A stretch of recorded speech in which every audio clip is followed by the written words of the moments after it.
Hello and welcome back to the channel. Today we're here to talk about the recent fight announcements for One Fight Night 27 that is going to kick off the year in 2025 for One Championship on January 10th.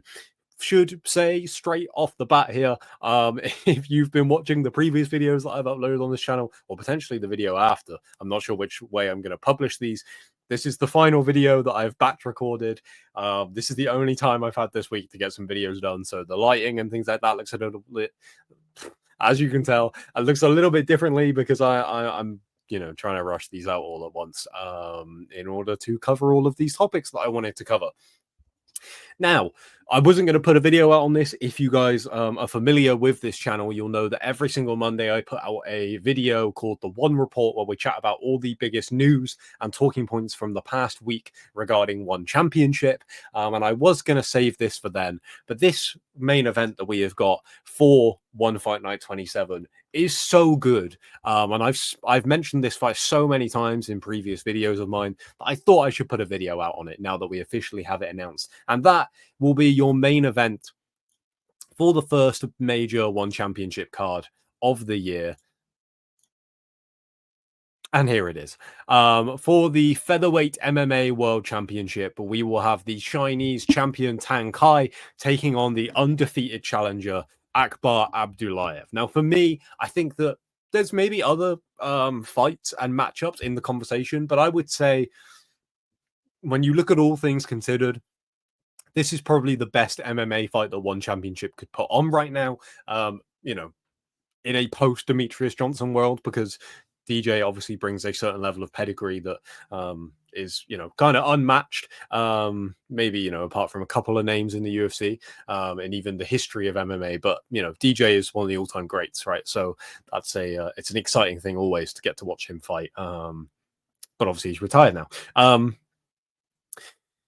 And yeah, in terms of matchups that could be possibly made right now in One Championship, I think you could put Christian Lee into this bracket, maybe, in terms of fighters that I think are super exciting and always worth tuning in for.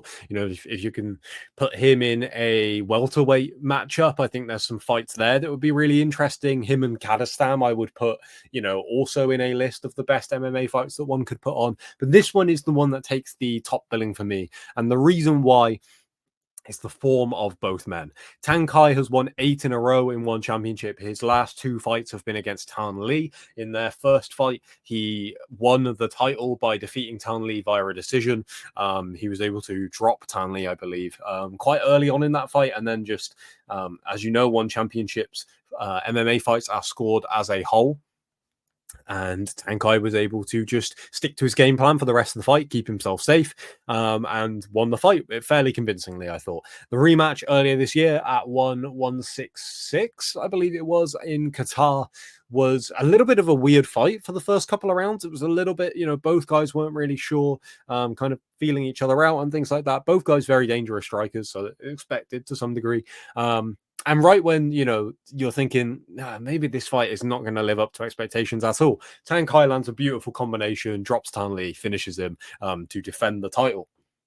Tan Lee, at the time, was the interim champion because Tang Kai had suffered an injury last year, I believe it was, when they were originally set to fight, right? And then Tan Lee went on to fight Freemanov instead for the interim belt. So it's been a while since we've seen... well, it hasn't been a while. We saw him earlier this year, but you know what I mean? Even though he's been champion for multiple years, this is just his second title defense. But what a title defense it is. And whilst I think that Tang Kai is one of the best champions one have got right now, the reason I say this is the best MMA fight that one could put together isn't just the recent form, but I really do rate Tang Kai, and I massively rate his challenger, the undefeated Akbar Abdullaev. What's his overall record at the moment? I actually can't remember. I can tell you how many fights he's won in One Championship, but 11-0 overall is the fighter from Kyrgyzstan. He's 27 years old. He's finished all of his wins. Never been to a decision. 1 win via submission, which came in his last fight before he signed to one. He got a rear naked choke in 50 seconds. This is the other thing about Akbar Abdullaev, right? So his pro debut ends with about 20 seconds left in the first round. That's impressive for anybody, but that's a late finish for Akbar Abdullaev. Next one ends about 30 seconds quicker. Next one ends just under 2 minutes. Next one ends just under 3 minutes. The next one goes 3 rounds. That guy must be, I mean, he had a 4-1 record, his opponent at the time, Alexander Treskin. So he put up a good fight. Then he wins a fight by ground and pound from the crucifix position at 3 minutes 35. Then he gets a first round knockout 1 minute and 12 seconds in. Then a 49-second rear naked choke. And then his 3 wins in one championship.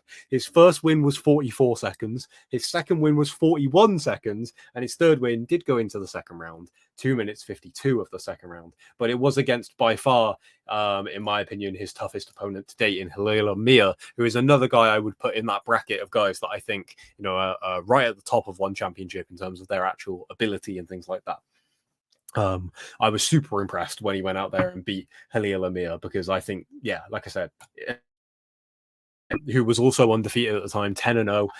Was he 10-0? Yeah, 10-0. I think he's super impressive at 30 years old, and I would expect him to be challenging for world championships in one, maybe in the next year. I know that he's got a fight coming up, hasn't he, against Gasanov? You would imagine if he beats Gasanov, he will be next. He did moved down. He was originally at lightweight, moved down to featherweight, lost to Abdullaev. Is back in December to take on Shamil Gasanov. You would imagine if he wins that, he could be the next man in line for a shot at the winner of this fight. I would love to see a rematch between Abdullaev and Amir. I would love to see Halil Amir versus Tang Kai if he's able to get past Abdullaev in this fight.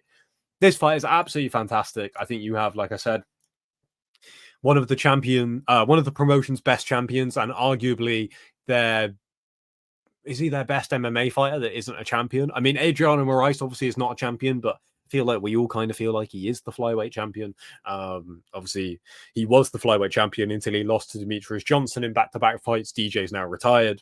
Belt is vacant. If you were going to tell me or ask me who do I think is going to become the vacant champion, I would say Adriano Moraes. So, yeah, Moraes is also up there. But other than that, it might be Akbar Abdullaev. I suppose... Yeah, I think so. I think this fight is absolutely fantastic. I can't wait for this one. The start of the year for one championship looks absolutely fantastic between this event and 170 the same month, which has two of the best striking matchups that you can possibly put together in one right now. Superbon versus Joe Natawut. Not Joe Natawut.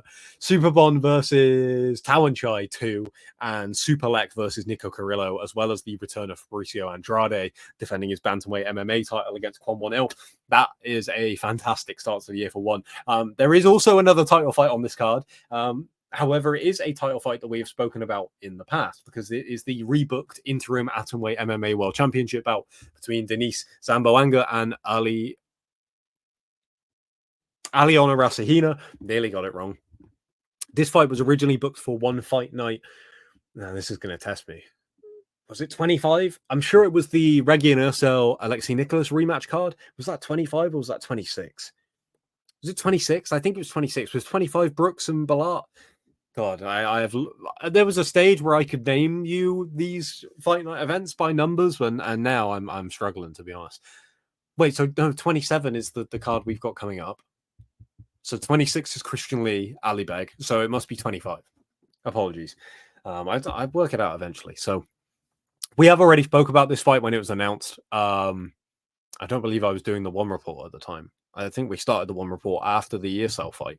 But I did speak about this at the time on the One on SK podcast when I was doing that with Nick Atkin. Weird fight. I don't understand really one's decision to book this in the first place, let alone a second time. The only argument that you can make, not necessarily, I think that there should have been an interim title. Feels a little bit late to do it at this point because the reason there's an interim title is the world champion Stamp Fairtex was supposed to defend her title against Denise Zamboanga at 1167 earlier this year. Stamp got a significant knee injury, is going to be out for a little while longer. Denise deserves something, either to be promised that she will fight Stamp when Stamp returns, or to be given an interim title fight like this so that she can earn that opportunity. So I understand that. Rasahina has a history with Stamp. They fought each other twice before. I believe Rasahina was the first person to beat Stamp in MMA, and then Stamp avenged that loss. So, of course, when I say I don't know why Rasahina is being booked in this fight, first of all, I'm not saying that she isn't a legitimate threat at the atomweight division. We'll get to that in a minute. And of course, if she beats Denise and is the interim champion, you can set up a trilogy fight there between her and Stamp. I just don't know who's really clamoring for a trilogy fight between her and Stamp, or for her to be in this position, because her activity hasn't been there. And again, I don't mean any disrespect to Rasuhina or her team or her capabilities or anything like that. The fact of the matter is we just haven't seen her that much, and we haven't seen her picking up wins to justify why she would be put into this interim title fight, especially when you have other contenders in this division who have been more active, who have, you know, built together win streaks. Chihiro Sawada is always the one that comes to mind for me, who I've been incredibly impressed with during her time in one. I think her versus Denise Samboanga as a co-main event on this card would be absolutely fantastic, but that is not what we are going to get. We will talk about this fight more in the coming weeks and months as we get closer to this fight. Let me know what you guys think on these two fights that we have had announced. Are you as excited as I am to watch Tang Kai versus Abdullaev? Give me your early predictions for that one. What do you think about this fight as well? Give me your early predictions for this one as well, if you really want to. And I'm sure, you know, I was just going to save this for the one report on Monday, but I felt like we should chat about this because I think this fight is absolutely fantastic. So I will catch you on Monday for the one report. I'm sure we'll touch on this again, but we'll also cover a couple other things, including Jared Brooks's next fight, Nabil Annan's next fight, a couple of big announcements we've had over the past week or so. So join me then. Until then, peace.